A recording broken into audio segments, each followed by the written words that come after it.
Greetings, greetings, greetings. We're back here. Another special edition of Run Tell That. And you know, all our shows are all special. This is a special show, right? This is a special show because I got some of the family in the house. Got some of the family. They in the house. Woo, woo, we got in the house. Whoa. And I got to say this to y'all. Let y'all know this right here. I'm let y'all know. Y'all got to share this right here. They had the audacity. They had the audacity to envision a school. They had the audacity. Oh my God. Oh my God. We talk about this type of stuff, but they had the audacity to carry on the legacy of our ancestors right now. And that's what we're here for tonight. Run Tell That. Glad to have family in the house. We got Reverend Dr. Lorinda King in the house. Bam. And woo, in the house. Then we got the director, Erica Ulysses, in the house of the school. In the house. Hi. Then we got the elder Consuela Harmon in the house. Bam. Hey. And we say to all y'all greetings and to all the Run Tell That family. We say greetings to all of you and glad to have you here. And I'm let y'all know, we just gonna go ahead and flow into it. So this is what we're gonna do. Question I always like to post this.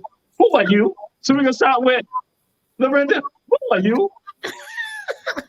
Who is you? Who is you? I am a graduate of Savannah State University. Woo! Go Tigers! Yeah. But I am Dr. Lorinda King. I am a citizen of Savannah, proud citizen of Savannah, proud graduate of SSU, and I'm many things: I'm an apostle, prophet. What else? Mary Kay director. The lead executive with Mary Kay, which is how I funded the school, and a wife, a mother, a citizen. I said that already. Yes, ma'am. Yes, ma'am. My sister, the great one right here. And so we now going to go on to Sister Erica. Who is you? Who are you? Well, I'm Erica, of course. I'm a FAMU and alumni. Oh, Lord. Yeah, I'm gonna say it in Savannah. So why you gotta look like that? I'm frozen right now. I'm frozen. I have to represent. Look, I gotta represent. I'm sorry, I gotta represent. We need to get started. See, and I was gonna be nice, but go ahead. We ain't gonna interrupt you no more. Go ahead, sis. It's fine. Well, I'm of course the director at Remnant Kinship Academy. I'm also a Mary Kay director as well. I'm a student. I'm going to school right now. Was pursuing my doctorate, and yeah, that's me. All right. Now, Sister Consuela, who are you? Hello, I am Elder Consuela Harmon. I am just many things. I went to Savannah State as well, graduated.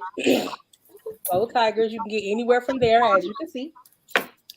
I'm also pursuing my doctorate in educational leadership with emphasis in special education.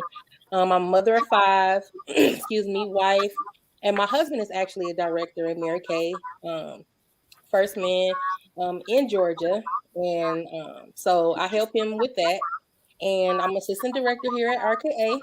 And hello, everybody. So I'll share this with y'all. It's usually a question I ask at the very end. But see, people began to push me. They try to push me. So I got to go ahead and ask a question right now. I have to go ask a question. What is the best high school in the entire country? And you must get it right. You must get it right. The best high school in the entire country. And Sister Consuelo, we saw with you first. The best high school in the entire country. The best high school? Best high school in the entire country. I would have to say Remnant Kinship Academy. It's the best high school. Yes. Yes, sir. Hands down. Okay. Hands down. Okay. Sure. So, Sister Erica, what is the best high school in the country? I got to say Remnant Kinship Academy. I mean, hands down again. Okay. And Sister Lorenda, Reverend Lorenda, Pastor Lorenda, what is the best high school in the country? Run, tell that. RKA. Tell that and in the state. Oh, see now everybody out there, the Run Tell That family, they all happy that y'all said that. I had said it myself. I said when I ask this question, that's what they're gonna probably gonna say. But I got to other people out there. Nah, see, that applies to them. The rest of y'all know it. Y'all see it. HBJ. It is Happens B. Jenkins High School. The name was changed to Happens B. Jenkins High School. We did that last month. Happens B. Jenkins High School. So, but Remnant is, and I have to go and say this. Julius Hall, you can't use that anymore. I'm going to let you know that. You can't. We're using it right now on this show. It is Remnant and Happens B. Jenkins High School. So, okay. So now we're going to move on again. So I'll say y'all get that answer right. But we're not going to come down to, because we got some people watching and some people misguided. Now I ask this question formally. What is the best university in the entire country? And we'll start with Sister Erica. Get it right, please. Please get it right. Okay, I'm so glad you asked me first. Of course, Florida A&M University, FAMU, located in Tallahassee, Florida. Personal graduate and alumni. Nothing else to say. Wow. Yeah. Represent Erica. You see I'm frozen, right? You see I'm frozen. That is the wrong answer. That is the wrong answer. We don't care about no 7 hills here. No 7 hills. No strike again. See, Dr. Tanya Hammerhall gonna like that right now, but it ain't about all that right now. Ain't about that right now. So I'm gonna go to people who gonna get it right. I will go to people who get it right. So I'm gonna go to Sister Consuelo. What is the best university in the entire country?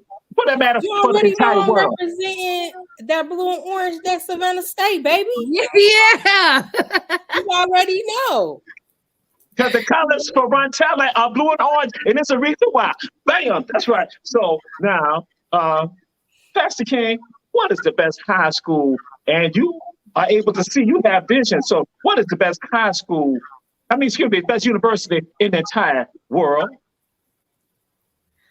In the entire world, it got to be SSU, Savannah State University, the home of the lionesses and the lions, the tigers that roar. We eat snakes for lunch.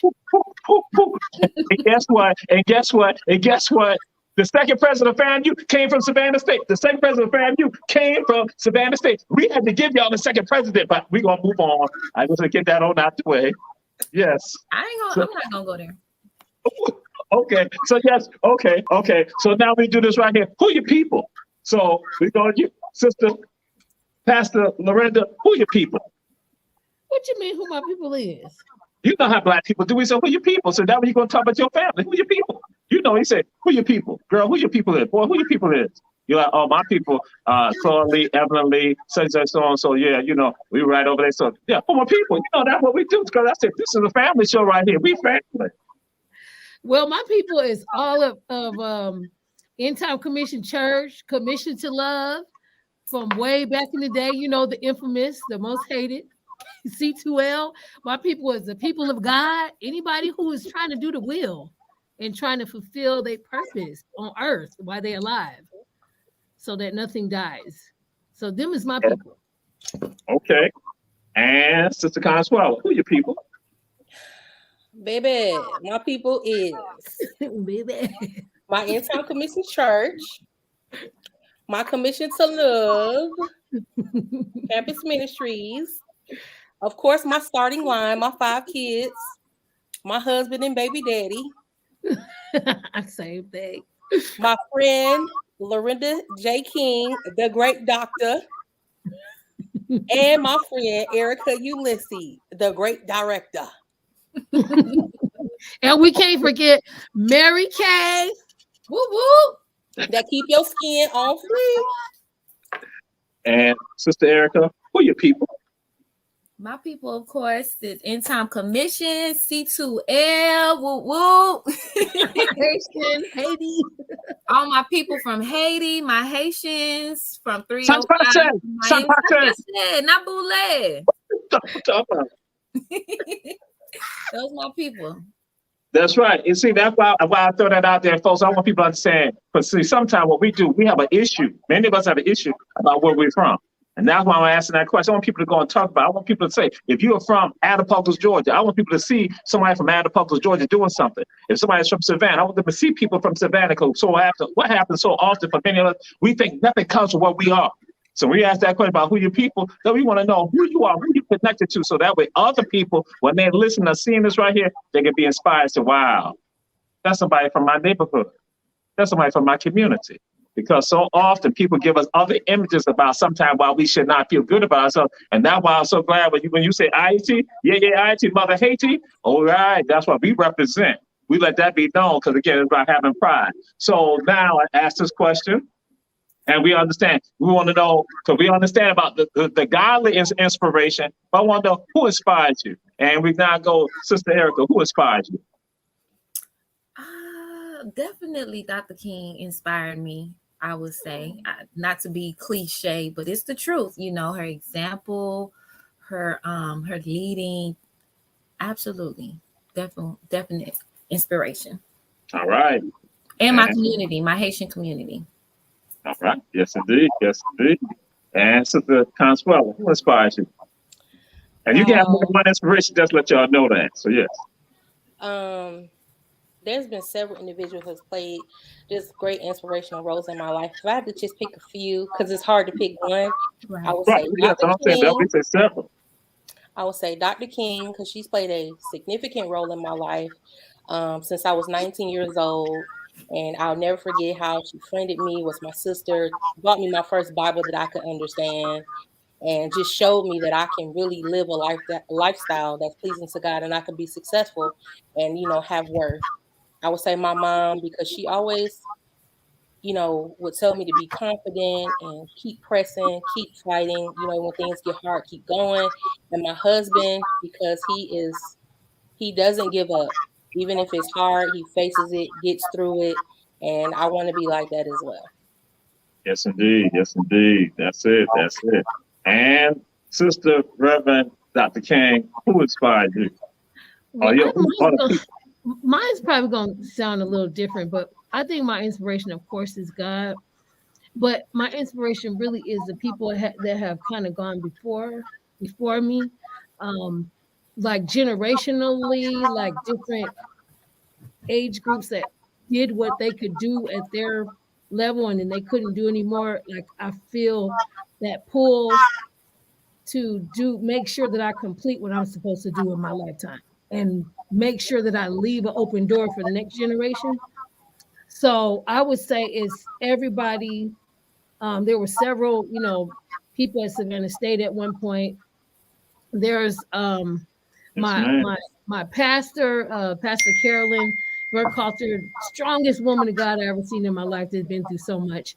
Probably would be my parents who came from Robert Taylor Projects in Chicago. I mean, came from nothing and were the first entrepreneurs that I've ever seen growing up in California. So, and then of course, since I've been in the city, Alderman Shabazz, of course, you, Jamal, just people who are doing what they have to do as a citizen, but then also reaching back to their people. So anybody like that is like, it inspires me to say, well, am I doing all that I'm supposed to do, in my lifetime? So yes. I'm grateful to be African American. I'm so happy about just being Black. It's not even funny. Like Mm. more so the last 5 or 10 years has been real strong. So I'm inspired by my skin too, because Yes, I have a work to do, So yes, yes, indeed, yes, indeed. And and the Reverend, people that I'm leading too. Sorry, I'm talking too long. Yeah, like no problem.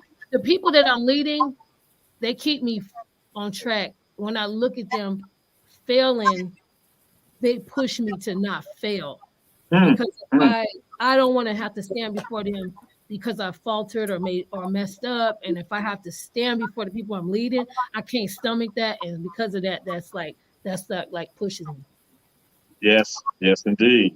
And to those of you checking out Run Tell That, we say share with everyone, share, pass the word. And again, Reverend Betty Jones made a mistake. She went and said something about Beach High School. Oh, I'm not going to say nothing about Beach or Savannah High. I forgot, I slipped up. And so, yeah, so some of y'all will try to say something about Jenkins. Y'all understand that's Heaven B. Jenkins High School. And as I tell everybody, God is an alum of Jenkins High School. Understand that. God is an alum of Jenkins High School. But that's a story for another day. I'm going to leave that alone. So, again, but we're going to move on. We're going to move on to this. So we want to find out from you all what song give you that what song give you that inspiration, that that was something that gives that motivation. So Sister Consuela, what song give you that give you that feeling? And There it could be actually song. are. I should say it could be songs. It doesn't have to be one song. It could be songs. It could be more than one. There are like several. Like if I had to give you like We a ain't talking list, about no 5011 now. Okay, let's. but I will say the first song that actually came to mind when I heard this question was a song called "You Can't Stop Me" by Andy Mineo, because it's a song talking about you can't be stopped, but it's also talking about you can't stop you can't stop yourself. It's almost like it just reminded me of where the Bible says that greater is in you than that's in the world. Excuse me. Sometimes I've gotten to a point in my life where I wanted to draw back myself, and I had to realize that the Lord that's in me can conquer all things. He's victorious, so there's no need to be fearful. There's no need to not launch out into the deep. There's no need to feel unworthy, or because God is everything and he can do anything, and just trusting in him, and the sky is literally the limit. So I would have to say that was the first song that came to mind, but there are several. Yes, ma'am. Yes, ma'am. Yes, indeed. Yes, indeed. Sister Erica, what song give you that that give you that inspiration, that motivation? Songs are songs. Right, Haitian stuff. You said what? She be listening to that Haitian stuff. We be like, what are they Oh, saying? that's fine. That's fine. That's what I'm saying. That's I what love we it, want. but I don't know what they saying all the time. Yeah, it's Creole, but again, it's still family. That's what I'm saying. But that's Yes. what we want people to know. That's right. I think you're muted. I think you're muted. Okay, can you hear me? All right, good. Yes, ma'am. Okay, I definitely listen to the compa, which is like the Haitian music.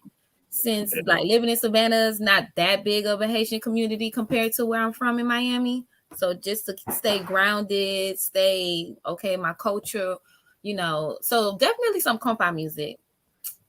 Okay. Yes, and Bernard Brown. It is not about Fort Valley, Bernard Brown. Please get on with that foolishness. So we're gonna move on. We're gonna move on to my sister, Lorinda, Dr. King. What song give you that give you that inspiration? Well, y'all know I'm do gospel radio too, so I got the tracks. So it's a song. It's an African it's an African gospel artist. He's amazing. His name is Angeloa. And he has a song called "Open the Door." And you got to get the words because you have to understand what he's saying. But it's talking about God opening up the door. He's knocking at the door of our heart, like coco-de coco, expose you to new things that you don't know and separate you from the enemy's chokehold. Oh, it's a good song. Talking about God having to break us down and get us to walk in our purpose while we're on this earth, and not let the evil one hinder us through fear and through illiteracy and just different things, mind demons, cultural demons, anything that will stop us from allowing God to manifest the greatness of who we're supposed to be while we all live on this earth. And so he's saying, God, like, I'm opening the door to your heart. I've been knocking at your door to your heart. I've been knocking at the door. And you know, like, so the enemy won't choke us, choke the life of what we're supposed to do. So that's what I've been killing. Like every day I'm trying to listen to it after prayer until I memorized it, you know, because I believe that when we get ready to raise up, I have a statement with Mary Kay's, raise up so others can rise.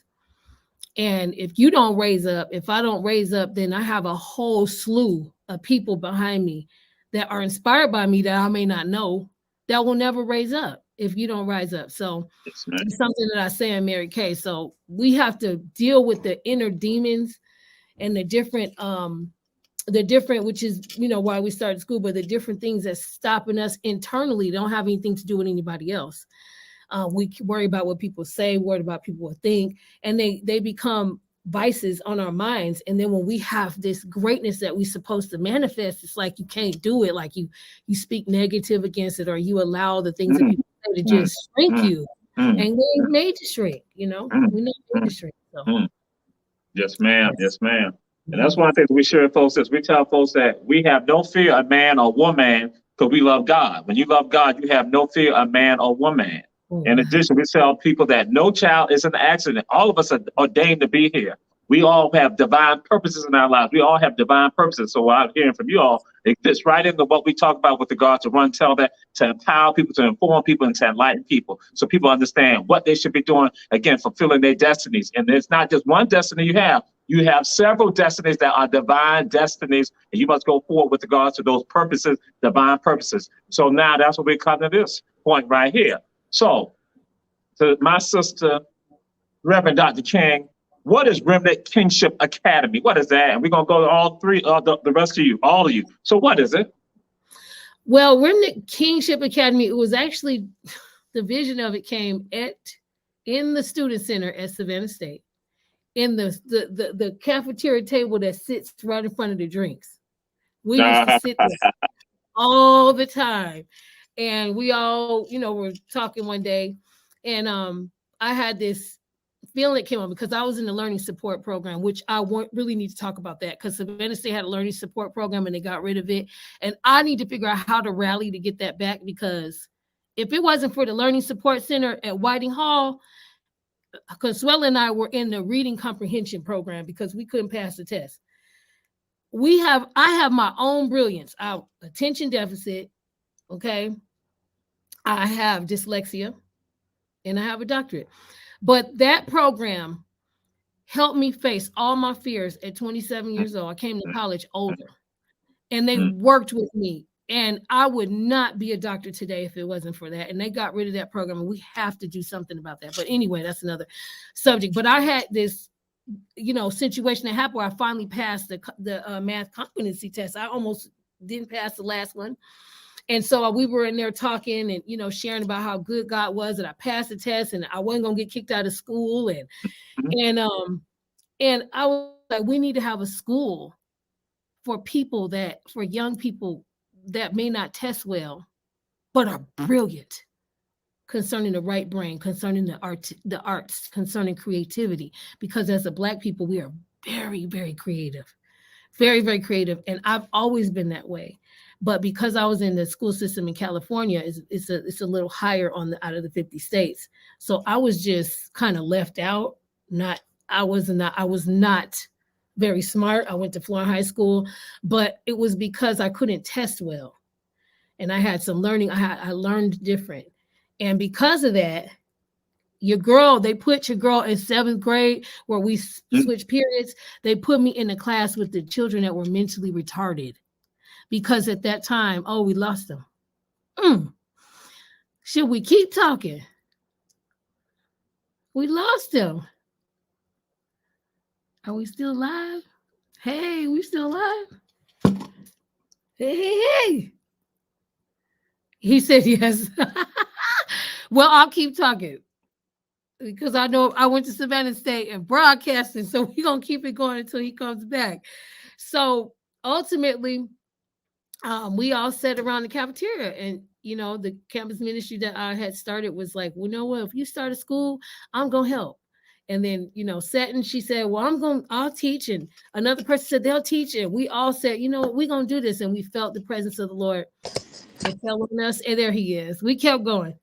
We felt the presence of the Lord. It fell on us, and it at that moment in Savannah State at the cafeteria, we were going to start a school, and it was called the Remnant at the time Christian Academy, because we were Christians, and we felt like children needed to have a right to be free to love God and not be teased or persecuted for that.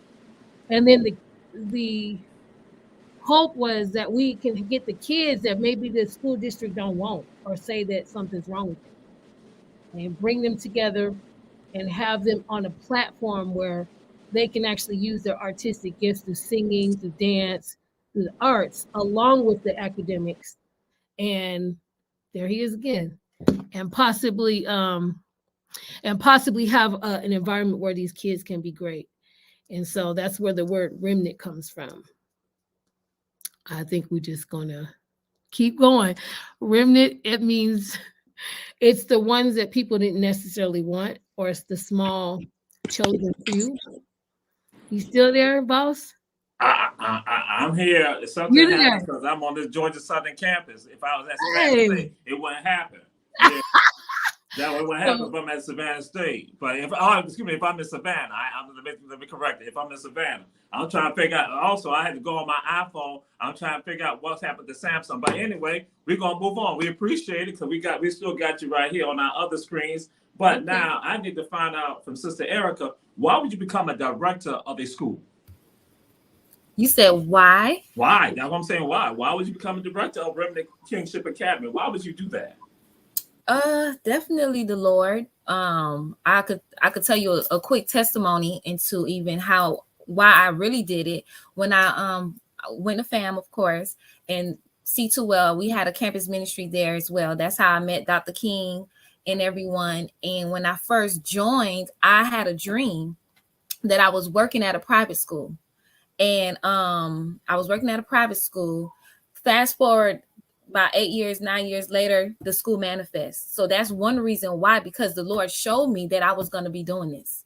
So just in obedience, which at first I was like, okay, Lord, I don't know how this is going to happen. I don't know if I'm capable, but that's not what it's about. If the Lord tell you to do something, you got to do it, because it's not about whether you feel like you have all the answers or you capable of doing it, but through God's spirit, and definitely because Dr. King asked me to, and that's my pastor. That's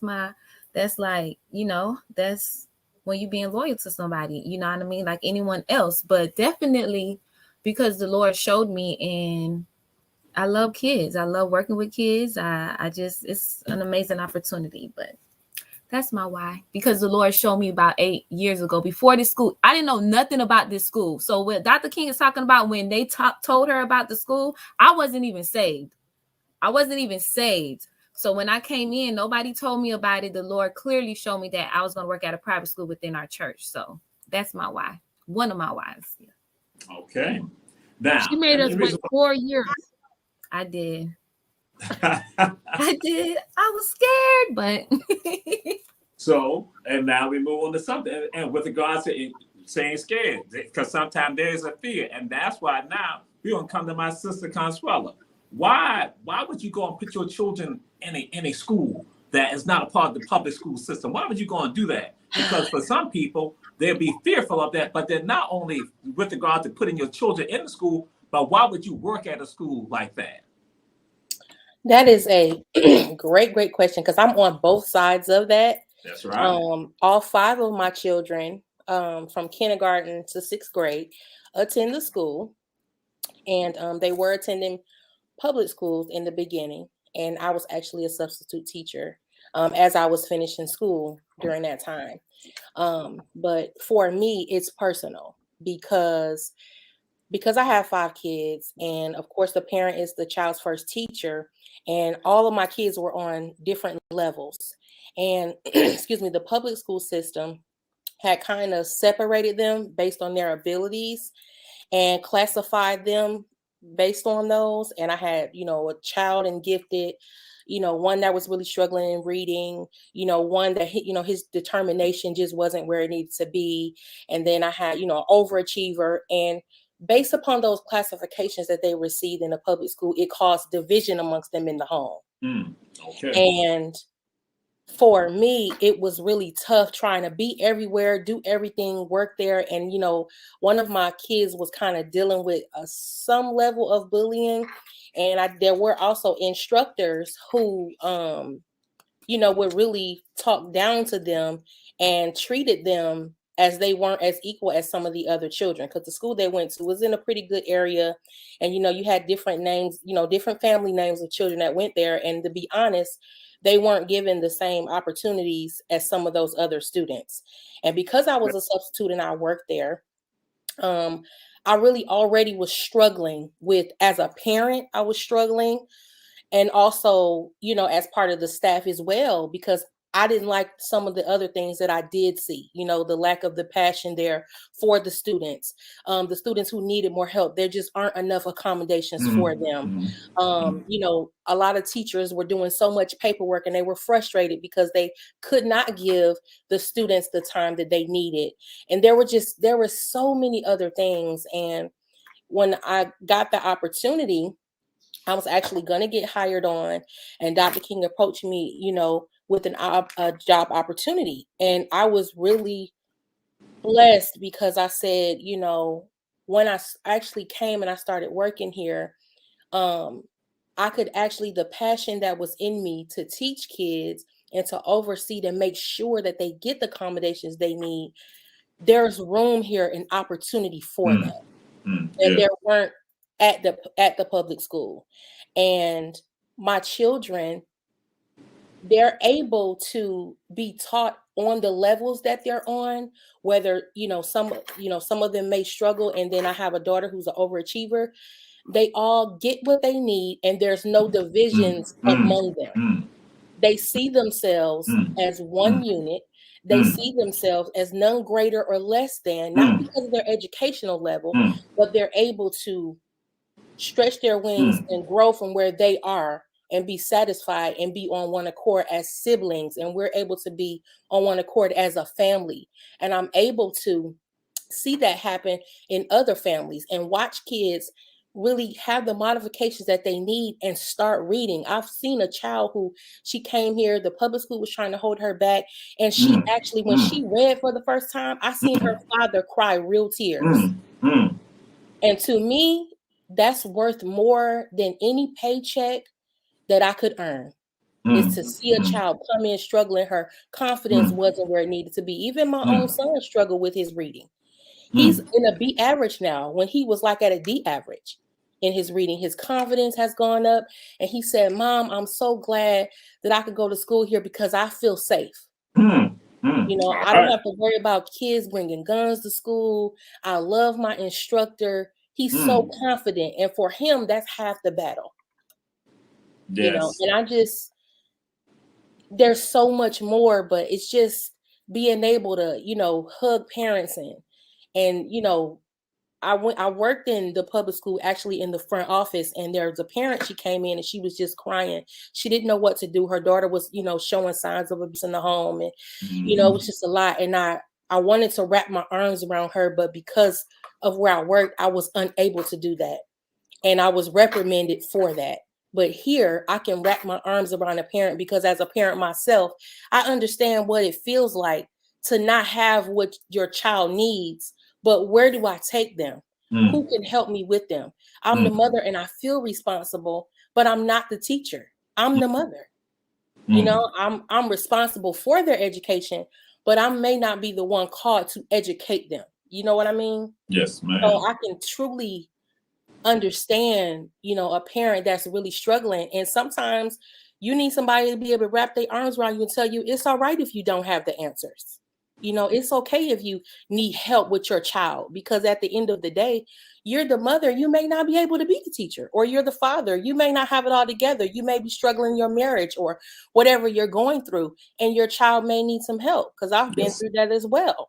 my kindergartner, he struggled and he got behind because I had some things going on and I was getting ministered to. My husband and I, we were in counseling with, our pastors, Dr. King and her husband, and I just really needed help with him. And for him to come here and get what he need, that's the reason why I work here, because I want other families to receive that same blessing that my family has received. And whatever I have to go through to be a part of that, I'm willing and I'm so grateful. And so I say this to all of you who are looking at this, share, let other people understand this. And to those of you part of Run Tell That family, some of you all sometimes question some things. And this is why, and the question I was going to pose to them, we got a bunch of schools here. Why we need to have a school? And what Sister Consuela just shared with you all, that's why we need to have the school. That's why we need to have the Remnant Kinship Academy. That's what we need to have it. But now, Sister Elise, I need to find out from you, where is the school located at? Where is the academy located at? And what are the grade levels? Because we have some of our people out there who want to know what are the grade levels and where is the school located? Erica, you said yes, Sister Erica. Yes, Sister Erica. I said this other thing, but last name Ulysses. But yeah, go ahead, Sister Erica. It's okay.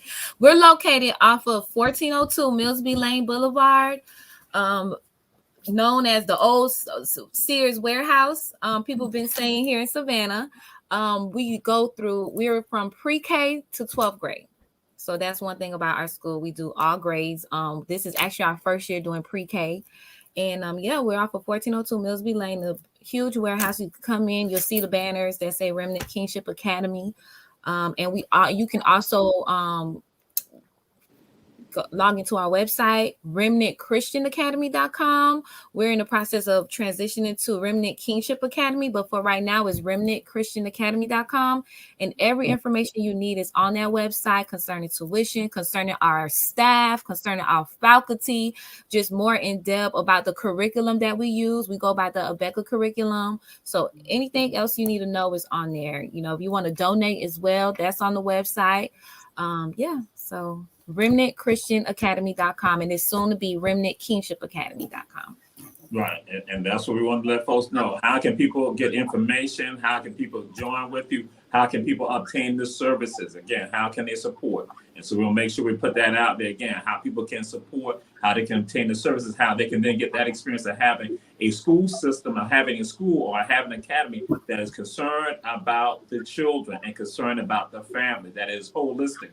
Because they're not just learning about themselves, the family is right there. And again, Sister Consuela said it right there. So now, Sister Reverend Dr. King, I ask you this question.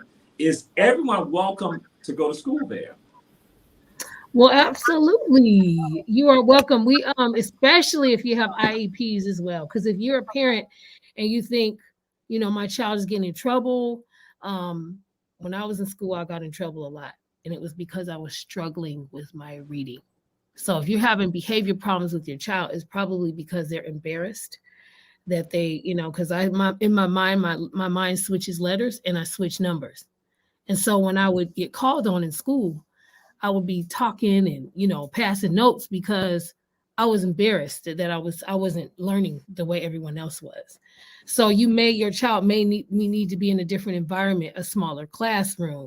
Don't let the public school system drug your kids, because the public school gets money every time you get a label and then you put them pills in your kid's mouth. The public school gets money. Okay. You're going to have to do what you got to do, but all kids are welcome. We don't care. My son is actually, I have a son that's adopted as Filipino, and he came to live with my husband and I.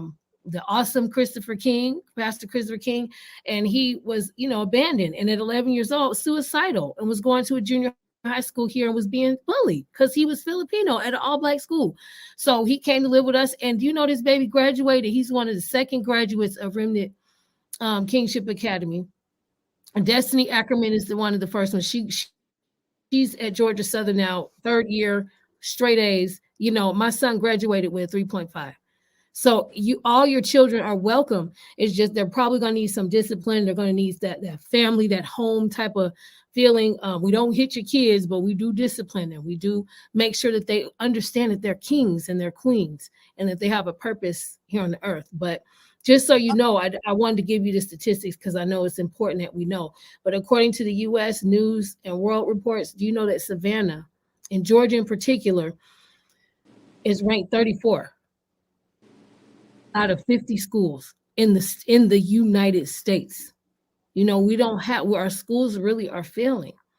And so, I mean, that's really important. And then also to know that 31% of the test scores of students in our city, they're not proficient in math as well as reading. 31%. And these are statistics that you can find under Chatham County. So these are really serious things we got to, think about. So your kids, working the extra time, paying for private school, I know that's rough. Start an entrepreneurial business on the side. Do whatever you have to do, pour into your kids, because my parents didn't know what to do about my learning disability in 19, I'm old, 47. So back then they didn't know in 88 what to do because the school district wasn't keen on learning disabilities. They didn't know what to do. So all your children, are welcome, so go to the website. We have funded this school by selling skincare. So the way you can help us as well is contact us. If you see a pink Cadillac, if you see a Mary Kay car, and they're with La Embassy, any purchase that you buy, 26% of it goes to the school. So don't turn us away. Buy some lipstick. Buy some skincare. Take care of your skin because that's how we funded this. That's how we funded the school. So. You need to say the name again because they can go to any Mary Kay. You just say, and I want the people out there to hear which group of Mary Kay, which one did you say? La Nation. You can see it on their cars. It'll be like La Nation. Yeah. When you said that, Embassy, anything that has a La in front of it, because we are the first Mary Kay unit that wants to be the first African American national in coming from the Low Country. Like they've never had an African American one. So that's what we're pushing for. But if anything that you see La Rejuvenation, we have La on the front of all of our units. So any one of those are fine. You're welcome to come. I'm La Embassy. You see my pink Cadillac, just stop me in the streets. I got product in the trunk. But I give the money goes to this school because we have a TV station here on campus. We have a radio station. We have a music studio that's actually 85. It's the largest music studio we actually have in Savannah outside of Dad's production. But we can fit a Mississippi Mass Choir in here, So we want our kids, our kids like write songs. They know how to do Fruity Loops. They're brilliant outside of their schooling. They have their own TV show. And go to the website because we have a video that shows some of the things that they do to arts. Wonderful. Now I gotta say this to y'all. See now, Sister Dr. King, she's trying to be funny. Now she's saying we like 34 in the state of Georgia. State of Georgia is 34 out of 50 states. Guess what? We used to be like at 48. So now she's trying to knock us. She's trying to make us feel bad. She's trying to move. And then some of y'all know, because Chatham County was like at the bottom when we was in the 48. We was at the bottom. So that's why you gotta have schools like Remnant. That's why you gotta have schools like that. You gotta have schools like that because see, some of us we brush it on off and not even understand it. So that's why now I'm gonna go to Sister Consuela. I gotta ask this right here. So what are you? Which I'm gonna throw it out to all of you, to Director Erica also. What are you all trying to achieve with regards to the student, the family, and community? What are y'all trying to achieve? I say the biggest thing that we're trying to achieve is educate the total child. And we want to make an impact on the entire family and community because it's difficult to just single-handedly educate a child without ministering and being available to the entire family. And once you do that, you'll have an impact within the community and beyond. So it's A's and B's, yeah. But it's also being able to impact the entire family and make a difference on a large scale. And we feel like every child should have the opportunity to be great.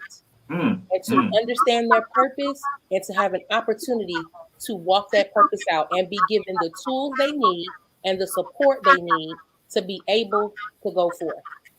Yes, ma'am. Yes, ma'am. Yes, ma'am. Absolutely, absolutely. And so, Director Erica, I'll throw it out there to you with regard to this. What are your goals for them? What are your goals for them? What are you trying to create with them? Whew. I think coming from the public school and going into Remnant Kinship Academy, one thing I know was really missing was those students knowing that they can be all things that they want to be. Anything they put their minds to, that they can be it, and somebody really letting them believe that, that one thing, that one word, like, you can do this. Like, my goal is for the kids is to let them know they can do whatever, they put their minds to. And even the parents, I've met parents in the public school who didn't know there were opportunities, or the phrase, it takes a village to raise a child, really manifesting that, knowing that, okay, I'm not just a teacher, but I'm here for you. I want to be here for you. Like, here at Remnant, it's like, we're here. We're not just the faculty. We're not just the staff. We're the family, So that's the goal here, is to let, like, similar to what Mrs. Harmon said, is let family know, parents know, students know, we're more than a school. We're a family. We're a movement, so that's the goal. Yes, ma'am. Yes, ma'am. That's it. And with regards to fulfilling goals and achievements, that sometimes there's a sacrifice and there's some things that come in the way. And so that's why, to my sister, Reverend Dr. King, what have been some of the obstacles that you all have been able to successfully navigate through? Because I want the audience out there, we are talking about Remnant Kinship Academy, get a private school that's here in the city of Savannah, Chatham County, that's open to everyone. So what is something I want people to understand? It wasn't hunky-dory for them. It was a sacrifice that had to be made. So we want you to share with us. And if y'all want to chime in also, Sister Erica and Sister Consuelo, you can do that. But Sister Reverend Dr. King, what was some of the obstacles? And you heard me go and say this to the audience. I said they had obstacles, but they were able to navigate through it. It didn't stop them. Well, most of the obstacles always is going to be ourselves. Coming from a situation where, what you feel about yourself, the Bible says, so a man thinketh, so he is. So when you have warfare, or you have different things that come up against a great vision, especially if you're a visionary, the obstacles that I had was, am I good enough? Do I have a right to do this? Is anybody going to receive it? Because I have had a rough patch coming through Savannah when I first moved here, even, in the community, and just saying, well, who's going to help us? Nobody's going to help us. Nobody's going to give us a chance. We're too young, and so the goal was to make sure that we were educated and we met the standard concerning being wise in the earthly realm and having the education where it needed to be. And so that's where we were quiet. We was in school. We were doing what we needed to do and preparing. But we have almost 70 kids that came out of our ministry, 70 children, you know what I mean? And so some of the obstacles were, okay, where are we going to get the money to do this? Because we couldn't find a building. And, God used, somebody to give us this building. And then it was a raggedy building on the west side. Like, I'm talking about gutted out. You're like, what? But when I saw it, I was like, I can see it, So then it's like, how do you bring that vision to life? So then there were times where I cried and I wept and I was frustrated with God. And I'm like, why you give me this vision? And it's, in 2004 and it's in Savannah State. And here we are in 2022. And I'm like, how am I going to pay for it? I don't have the money. I'm in school full time. I was knocking out my master's, with learning disabilities. Then I went into my doctorate at South University. I'm like, oh my God, how are we going to do this? And then I have all these young people that are full of life and just energy, and they don't believe because of their cultural demons. Because we came out of slavery, it's only been 3 generations. So you have things where you feel like, well, the enemy, he don't want you to feel like you can come above and do anything like that. You can't school. How you gonna fund it? And so funding was a big thing. I was like, Lord, I don't know how to make this happen. Sunday service come, the offering come through. We rubbing 2 pennies together. Like, what I'm gonna do with this? Okay. You know, Okay. and you can't ever stop a vision because you don't have support. And so there wasn't necessarily people that really was feeling us. They kind of like, I don't know about them, you know. And so you just have to keep. So a lot of the difficulty was getting past myself, you know, and then believing God, because I knew Erica would be like the director, but she was like caught up with that paycheck, you know, having to work, you know, to get that paycheck. And Yes, ma'am. School, and I knew she wasn't happy. And then I knew different people would be awesome, but I had to wait years for them to hear from God. Okay, this is something, and I did. I approached them. I said, "Did you pray about it? Pray about, you know, the school. You know, just pray about it. You know." And sometimes I didn't think it was gonna happen. You know, the kids were there. But I'm like, okay, who gonna pay? Who are we gonna pay the secretary? How are we gonna pay the administrator? How are we gonna pay for this? You know, and I'm thinking, my brain was like, "You, Lorinda, you're dyslexic. What do you know? What are you gonna do? You can't do this. You can't do this. You got too much stuff going on." You know, but the Lord just impressed upon me the next generation. Like, if I don't leave a legacy, then it don't make sense of me being Black. What was the point in the 2022? Like, what's the point? Like, so. You know, just having to just believe and say, God, you're going to literally bring the resources. I don't know how you're going to do it, but I'm going to do the natural things that I need to do. I'm going to educate myself.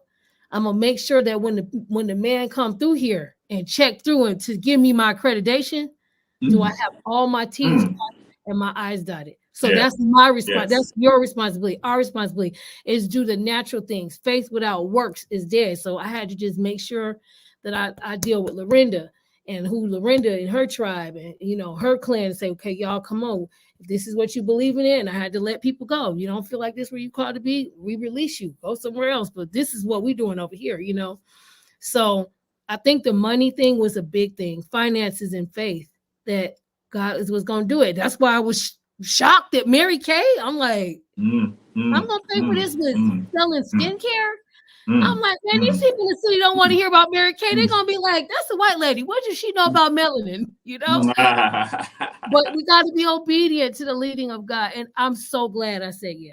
I mean, you're talking $80,000 to refurbish this building. Yes, ma'am. Yes, well, ma'am. We don't owe anybody anything. I just thank God for my husband, my king, that let me sow this money and did not give me no hard time. Like, I went to him on my knees, like, baby, this is what God's saying, please. And he was like, that's what you feel like God's saying, let's do it, you know.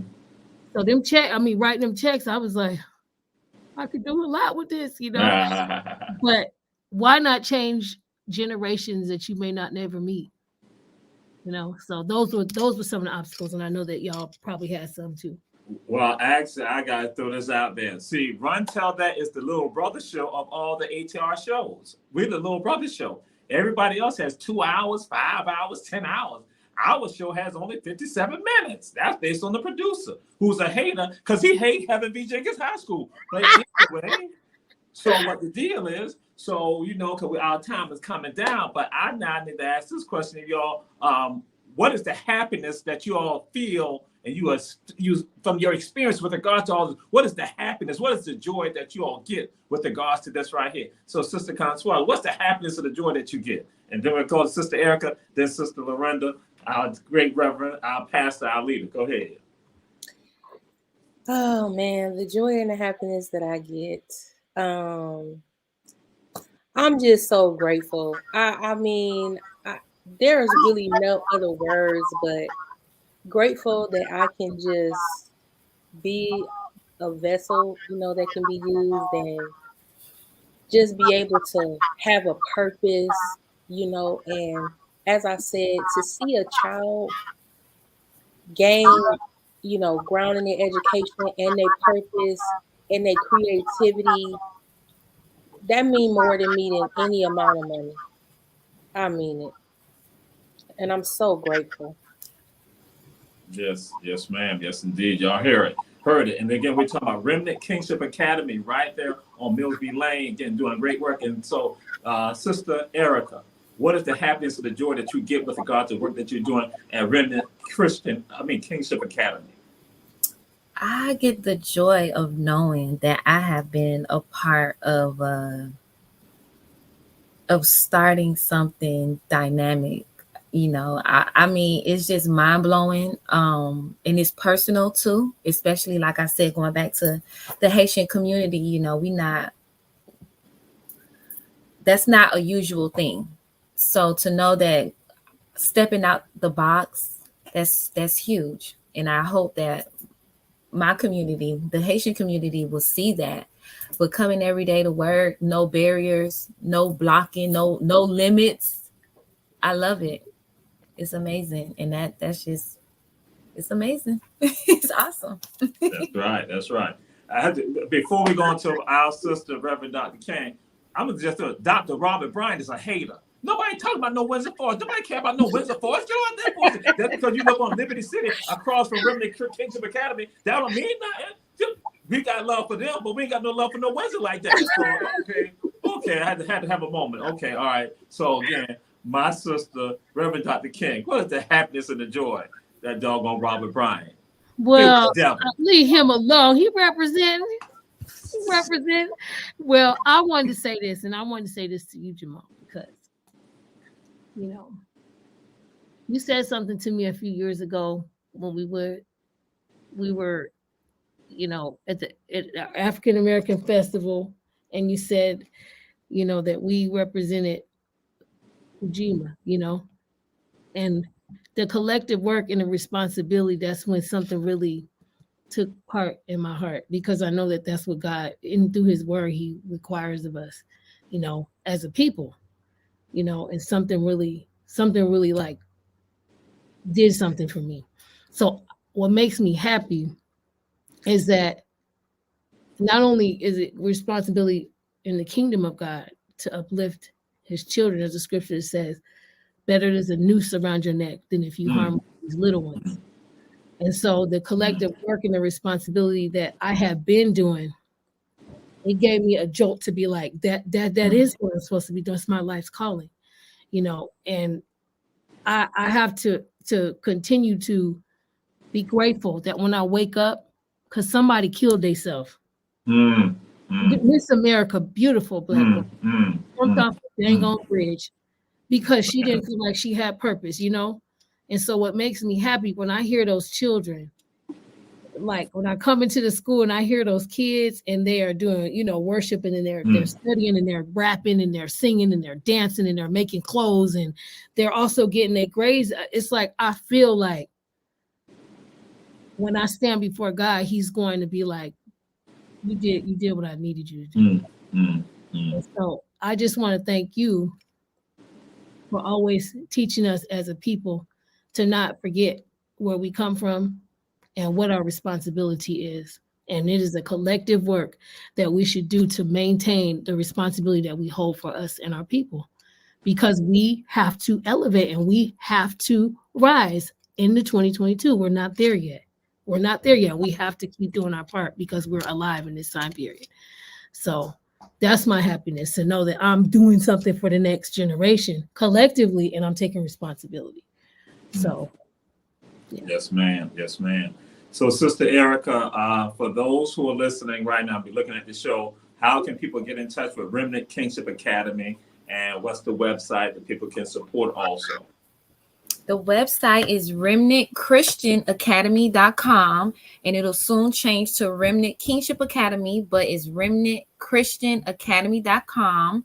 And we are located 1402 Millsby Lane Boulevard, right across the Liberty City Community Center. We're right in the heart of Liberty City. So that's where you can reach us. West side. Whoop, whoop. That's right. That's what we talking about. That's right. Not no Windsor Forest. It's West Side in the house. West Side in the house. The 5th district, baby.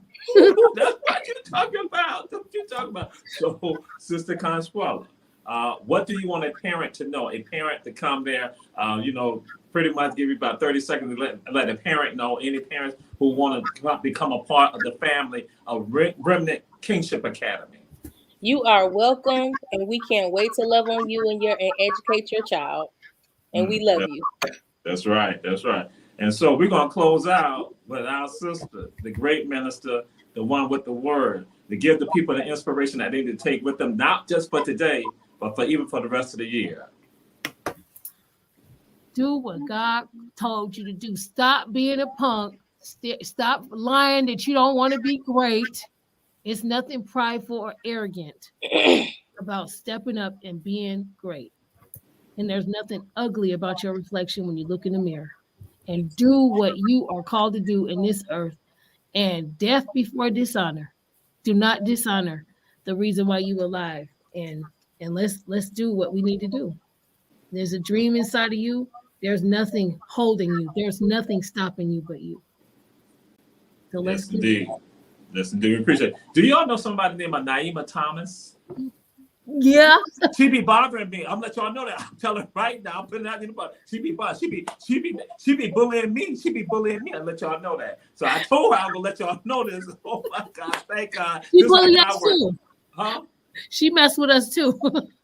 Then y'all ain't no help. Okay, all right. She be bullying us too. I'm like a mama to her, and I'd be like, Lord, here she comes. So y'all ain't no help. Y'all can't save me. Oh God. Okay. Well, we love her though.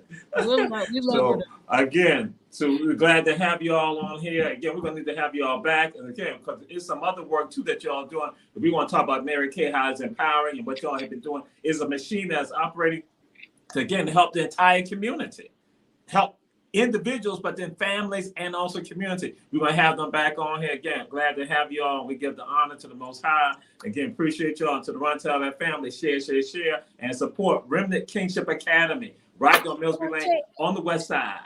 Peace and blessings.